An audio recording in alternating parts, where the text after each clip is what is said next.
আসসালামু আলাইকুম। আপনারা আছেন পাঠশালা 365 এর সঙ্গে। আমন্ত্রণ জানাচ্ছি 21 নভেম্বর 2024 সংবাদপত্র থেকে সংগৃহীত গুরুত্বপূর্ণ সাধারণ জ্ঞান আলোচনায়। 1 নম্বর, সম্প্রতি প্রধান নির্বাচন কমিশনার হিসেবে নিয়োগ পেয়েছেন কে? ঘ. এএমএম নাসির উদ্দিন। এএমএম নাসির উদ্দিন নিয়োগ পেয়েছেন নির্বাচন কমিশনার হিসেবে, প্রধান নির্বাচন কমিশনার হিসেবে। 2 নম্বর, বর্তমান সংবিধান অনুযায়ী নির্বাচন কমিশনের সদস্য সংখ্যা সর্বোচ্চ কতজন হতে পারবে? ক. 5 জন। 3 নম্বর, G20 জোটের পরবর্তী সম্মেলন কোন দেশে অনুষ্ঠিত হবে? ক. দক্ষিণ আফ্রিকা। 4 নম্বর, বসনিয়া যুদ্ধ সমাপ্তিতে হওয়া ডেটন চুক্তিতে মধ্যস্থতা করেছে কোন দেশ? ঘ. যুক্তরাষ্ট্র। 5 নম্বর, টিসিবি এর পূর্ণ রূপ কি? গ. Trading corporation of Bangladesh.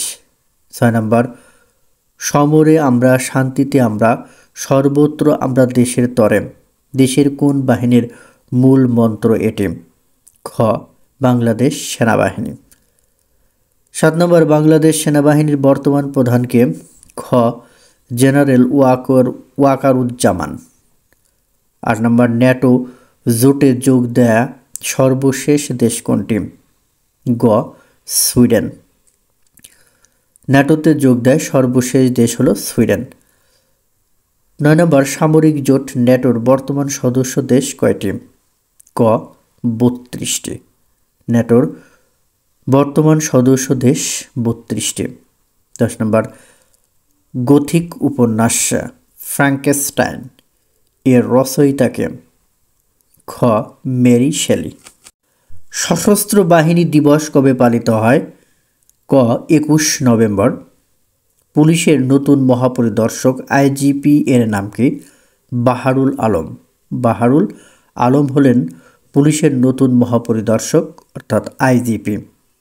বাংলাদেশের মুক্তিযুদ্ধকালীন যৌথ বাহিনী গঠন করা হয় কবে? খ. 21 নভেম্বর 1971 সালে। মুক্তিযুদ্ধকালীন যৌথ বাহিনী গঠন করা হয় 21 নভেম্বর 1971 সালে। COP29 সম্মেলনের নির্বাহী পরিচালককে? লিন্ডা কালচার হলেন COP29 সম্মেলনের নির্বাহী পরিচালক। পৃথিবীতে প্রতি বছর বাংলাদেশের জলসীমায় ইলিশ মাছ ধরা পড়ার হার কত? 60%। বর্তমানে বাংলাদেশে মোট কয়টি স্বায়ত্তশাসিত ও সরকারি বিশ্ববিদ্যালয় আছে? মোট 55টি। এর মধ্যে স্বায়ত্তশাসিত 4টি এবং সরকারি 51টি। 1997 সাল থেকে কার্যকর হওয়া anti personal mine ban convention কয়টি দেশ স্বাক্ষর করে? 164টি দেশ স্বাক্ষর করে। GSAT-20 কি? ভারতের একটি যোগাযোগ স্যাটেলাইট যা সম্প্রতি স্পেসএক্স ফ্যালকন 9 দ্বারা উৎক্ষেপণ করা হয়েছে। সশস্ত্র বাহিনী দিবস 21 নভেম্বর। পুলিশের নবনিযুক্ত মহাপরিদর্শক বাহারুল আলম। ঢাকা মেট্রোপলিটন পুলিশের নতুন কমিশনার শেখ সাজ্জাদ আলী। বাংলাদেশ ট্যুরিজম বোর্ডের তৈরি করা অ্যাপের মাধ্যমে নিবন্ধন করে ট্রাভেল পাস নিতে হবে সেন্ট মার্টিনগামী জাহাজে ওঠার আগে। FOC অর্থ foreign office consultation. FOC foreign office consultation. Anti personnel mine ban convention কার্যকর হয় 1997 সালে। অ্যান্টি পার্সোনাল মাইন ব্যান কনভেনশনে স্বাক্ষর করেছে 164টি দেশ। জলবায়ুর স্বার্থে প্রতি বছর উন্নত বিশ্ব উন্নয়নশীল দেশগুলোকে 2020 সাল থেকে 2024 সাল পর্যন্ত প্রতি বছর দিচ্ছে $10,000 কোটি। সম্প্রতি বাংলাদেশ পুলিশের নতুন মহাপরিদর্শক আইজিপি হিসেবে নিয়োগ পেয়েছেন বাহারুল আলম। সম্প্রতি অন্তর্বর্তী সরকার সাইবার নিরাপত্তা আইন বাতিল করে কোন বিষয়ে আইন প্রণয়নের চিন্তা করছে? সাইবার সুরক্ষা আইন। 2024 সালের ডিসেম্বরের মধ্যে বিশ্বব্যাংক, WB ও এশীয় উন্নয়ন ব্যাংক ADB বাংলাদেশকে কত ডলার ঋণ সহায়তা দেবে? 1100 মিলিয়ন ডলার। বাংলাদেশ থেকে জাতিসংঘের শান্তিরক্ষা মিশনে যাওয়া প্রথম 2 নারী কমব্যাটের নাম কি? ফ্লাইট লেফটেন্যান্ট নাইমা হক ও তামান্না লুৎফি শান্তিরক্ষী মিশনে যোগ দেন 2017 সালে। বাংলাদেশ সশস্ত্র বাহিনীর নারী সদস্যরা জাতিসংঘের শান্তিরক্ষা মিশনে প্রথম অংশগ্রহণ করেন কত সালে? 2009 সালে।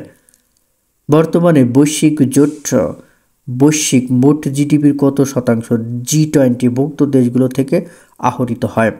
85%। সম্প্রতি যুক্তরাষ্ট্র ইউক্রেনকে রাশিয়ার বিরুদ্ধে কোন স্থল মাইন ব্যবহারের অনুমতি দিয়েছে? Anti personal land mine. সম্প্রতি যুক্তরাষ্ট্র ইউক্রেনকে রাশিয়ার বিরুদ্ধে অ্যান্টি পার্সোনাল ল্যান্ড মাইন স্থল মাইন ব্যবহারের অনুমতি দিয়েছে। সম্প্রতি কোন দেশে দীর্ঘ 40 বছর পর আদমশুমারি শুরু হয়েছে? ইরাক। প্রতি বছর বিশ্ব শিশু দিবস পালিত হয় কত তারিখে? 20 নভেম্বর। বর্তমানে বিশ্বের সবচেয়ে বেশি ব্যবহৃত পাসওয়ার্ড কি? 123456। 21 নভেম্বর আজকের এই দিনে বাংলাদেশ 1974 সালের 21 নভেম্বর শিশু সাহিত্যিক পুণ্যলতা চক্রবর্তী মৃত্যুবরণ করেন। এছাড়াও এই দিনে 1806 সালের 21 নভেম্বর ঐতিহাসিক বার্লিন আদেশ জারি করা হয়। 1877 সালের 21 নভেম্বর থমাস এডিসন গ্রামোফোন আবিষ্কারের ঘোষণা দেন। 2002 সালের 21 নভেম্বর ন্যাটো সদস্য হওয়ার জন্য Bulgaria, Estonia, Latvia, Lithuania, Romania, স্লোভেনিয়াকে আমন্ত্রণ জানায়। জাতীয় ও আন্তর্জাতিক দিবস। 21 নভেম্বর জাতীয় সশস্ত্র বাহিনী দিবস। 21 নভেম্বর বিশ্ব টেলিভিশন দিবস। তৈরি পোশাক শিল্প সম্পর্কিত কিছু তথ্য। গার্মেন্টস শিল্পে সরকারের বিধিবদ্ধ আইন ও নীতিমালাকে কমপ্লায়েন্স বলে। দেশের প্রথম পরিবেশবান্ধব ওভেন পোশাক প্রস্তুতকারক প্রতিষ্ঠান AKHECO অ্যাপারেলস লিমিটেড। বাংলাদেশকে গার্মেন্টস বিষয়ে প্রথম প্রশিক্ষণ দেয় দক্ষিণ কোরিয়ার Daewoo company. World Trade Organization WTO এর চুক্তি অনুযায়ী বাংলাদেশ কোটা মুক্ত ও শুল্ক মুক্ত বিশ্বে প্রবেশ করে 1 জানুয়ারি 2005 সালে। বিলিয়ন ডলার শিল্প বলা হয় পোশাক শিল্পকে। ইয়ং-ওয়ান বাংলাদেশের পোশাক শিল্প খাতে সবচেয়ে বেশি বিনিয়োগ করে থাকে। বর্তমানে 160টি দেশে পোশাক রপ্তানি করা হয় বাণিজ্য মন্ত্রণালয়। পোশাক রপ্তানিতে বাংলাদেশের অবস্থান দ্বিতীয়, প্রথম হলো চীন, তৃতীয় ভিয়েতনাম। শিল্প পুলিশ গঠিত হয় 2010 সালে। সরকার পোশাক শ্রমিকদের সর্বনিম্ন মজুরি নির্ধারণ করেছে 12,500 টাকা। নভেম্বর 2023 দেশের প্রথম গার্মেন্টস পল্লী স্থাপিত হয় নারায়ণগঞ্জের রূপগঞ্জে। G0 COP29 সম্মেলনে কার্বন নিরপেক্ষ 4 দেশকে নিয়ে গঠিত নতুন ফোরাম G0 গঠন 13 নভেম্বর 2024। সদস্য দেশ 4টি। দেশগুলো হলো ভুটান নেতৃত্বাধীন দেশ, পানামা, সুরিনাম এবং মাদাগাস্কার। কুইজ বলতে হবে রাফা ক্রসিং কোন দুটি দেশের সীমান্তে অবস্থিত? ক সিরিয়া ইরাক, খ ফিলিস্তিন জর্ডান, গ মিশর ফিলিস্তিন, ঘ জর্ডান মিশর। উত্তরটি অবশ্যই কমেন্টস বক্সে জানাবেন। ধন্যবাদ সবাইকে।